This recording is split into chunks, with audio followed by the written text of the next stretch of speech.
Anyway, if you remember earlier in the stream, there was a Toxicroak versus Toxicroak battle. And a Mud Bomb went off, and Toxicroak was able to survive. So we did a remote Nightmare tournament, and this was the championship match, and again it was against Chaith. It was not weighted though, so it didn't really count for a whole lot. And what happens here is to start off the match, we get the mirror match of Toxicroaks, and what I'm trying to do here is to gain the charge move priority because I didn't have it to start off with.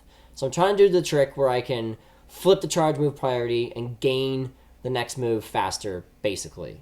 That's what I'm getting at. So I purposely don't go for Mud Bomb first, hoping he's using it right away. And my assumption is, based on the simulations, that I'm going to survive that. And we can see that simply by going to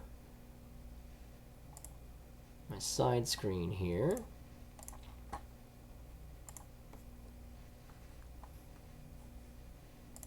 And I'm going to go with the Toxicroak,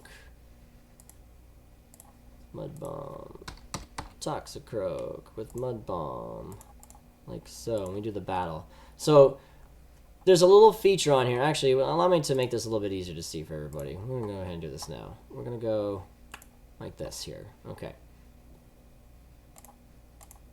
Everybody can see this a little bit better. So this is PvP Poke. If people don't know about it, it's a really great resource for your PvP needs.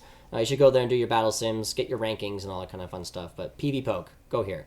So for those who don't know, there's a little advanced section down here that allows you to input IVs and the level of the Pokemon. So it also allows you to maximize the stats to give it the best stat product for the Pokemon possible, which is what, getting the best IV distribution is. So for this first one, we're going to maximize the stats. You can see it gets to level 22.5, and the IVs are 115, 15. It gets to exactly 1500 CP. That is the optimal Toxicroak with the best stat product, okay?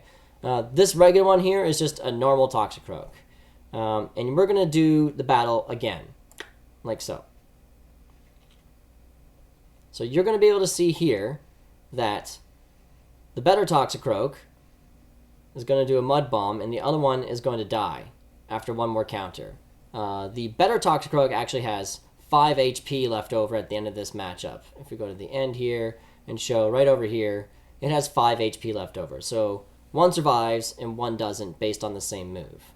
If we were to go to Advanced and maximize both of their stats and hit Battle, we would actually see, and this is what I was expecting, that we go counter, counter, counter. Each one of them does a Mud Bomb, and there are 3 more counters that happen afterwards here before the Toxicroak goes down. So when I did simulations, that was what I was expecting.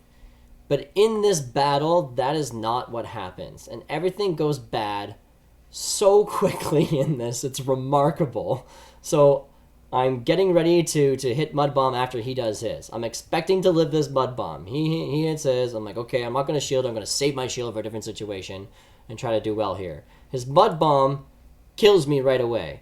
And in this moment, I'm actually tapping in the Mud Bomb spot on the bottom right of the screen, expecting just to be able to get my Mud Bomb off right away. And this happens so fast that I go down, and at the same time, the switch screen pops up as I'm still tapping on the Mud Bomb, expecting to be able to do it, and I switch in Umbreon accidentally into this battle. Into a Toxicroak. At this point, this battle is over. It's a complete wash. But I wanted to at least show the example of how IVs can matter in a battle. It is a thing. They make a little bit of difference, mostly in mirror matches, but it is a thing that happens, and you should keep that in mind when you're preparing your Pokemon. If you're starting in PvP, I always recommend you get something that's easy on the Stardust. You can evolve it right up to the point where it's useful, and then just get the third move on it. Maybe someone can trade one to you with the third move on it, and the IVs aren't really going to matter that much. When you start getting into high competition battles, it's going to start to matter at some point. And this is just an example of that. I just wanted to kind of show that. It was Nightmare themed. I wanted to put it into there and show you all what that's kind of like.